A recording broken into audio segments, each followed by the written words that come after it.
Center Stage isn't exactly the way Richard White walked into the Baltimore School for the Arts 31 years ago. In fact, homing in on what would become his passion sounded less like a virtuoso, more like any other middle school. And I was like, hey man, we should play trumpet. It got 3 vowels. It's gotta be easy. Yeah, right? You're laughing because it was not easy. Yes, right? So you can laugh now, but there always seemed to be a challenge ahead of White, beyond music. Life was about survival, man.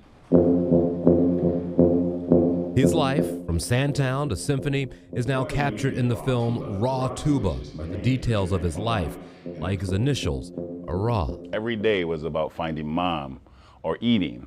I had no knowledge of how life was supposed to be. In the film, he returns to Baltimore as the first African-American to receive a PhD in tuba performance, where he recalls the real drama of his mother's alcoholism and his own adoption, all in a city where his love of music nearly came a day late and a dream short. I'm like, yeah, I'm here to audition for the School for the Arts. He said, oh, really?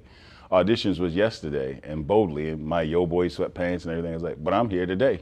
Dr. Chris Ford was on the other end. There was something really compelling about his desire and his want of learning. Here's where you decide to turn the corner. He never dreamed that an audience would sit, trained on a film about his rise from BSA to Peabody, now the New Mexico Philharmonic, in the very building where his love of music eventually found its groove. I cried every lesson because he was like, nope, that's not right. Do it again. Do it again. He knew that he needed to be hard on me to get me where I needed to be.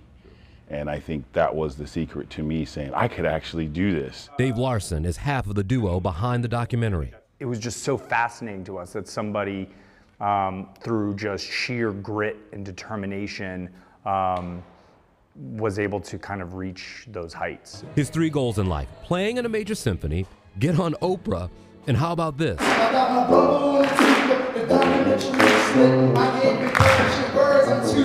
First tuba player on a rap album.